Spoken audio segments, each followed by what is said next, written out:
The kids that come to the club, they want to succeed in life, they want to prosper, and they want to grow in a healthy environment. Kids are safe here, and they realize that the opportunities are endless through the Boys and Girls Club. When we came out here 20 years ago, people told us this will never happen. One, they said it never happened. Two, they said it would never last. It'd be done in 2 years, a year, you'll be gone. And along the way, every federal dollar we brought in, we set 10% aside for clubs in Indian country. No one's done that.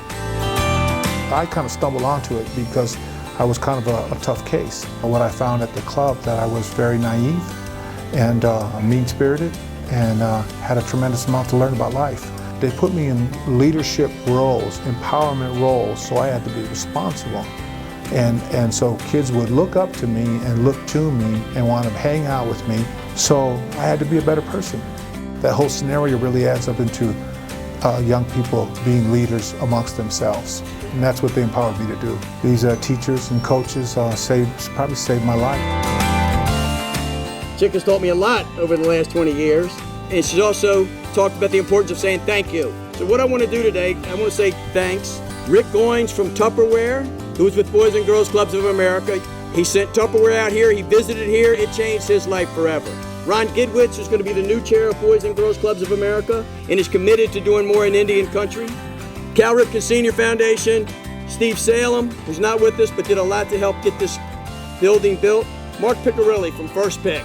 Those two guys did more to raise the money to build this building than Bill Clinton or anybody else. Jim Clark, who many of you have not met yet, he is the new head of Boys and Girls Clubs of America. He has committed Boys and Girls Clubs of America to do more in Indian country. The first Boys and Girls Club was in town, and it was the size of smaller than our gym actually here. The main thing they do is just push you in a positive direction and try to keep you off the streets, which is kind of a big thing here, and it points them in the right direction in anything that they do in life. Leadership, education, sports, everything you can think of. It's really important, especially in a place around here. You know, we're stricken by poverty, there's a lot of violence and everything around. And you come out here, it's just a little haven away from town. I encourage kids all the time to come out here whenever I see them around, running around Pine Ridge. You know what I'm saying? You know, they have a basketball gym out here, they have a swimming pool. You don't have to worry about bullying or anything, so it's a safe place. It's an amazing experience to be able to work with kids and be able to help them grow, become more productive, responsible, and caring citizens. And I'm honored to be a part of that.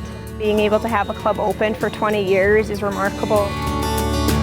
If you can start a Boys and Girls Club in Pine Ridge and keep it going, you can do it anywhere.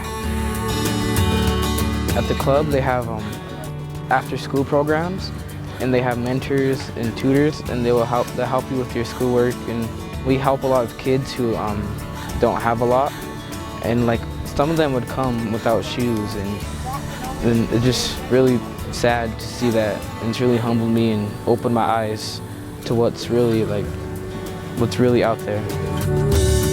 You learn a lot here, and you make a lot of new friends. Is it emotional for me? Absolutely. Everybody who's been involved should feel that way, because they said it couldn't be done, it can be done, but we have to do more. The funding here is not easy. We need to find at least a $7 million endowment so that this club, we know, will be here in 20 years. The elderly medicine man that came when SuAnne died, he said, you know, Chick, he said, you're going to have a hard time because your own people are going to be the hardest on you. He said, but this is something that is good and it has to happen. And so Tukanshila is going to put the right people in your path at the right times. And he said, they won't be native. He said, they'll be from all races because that's what we're here for. We're to bring people together.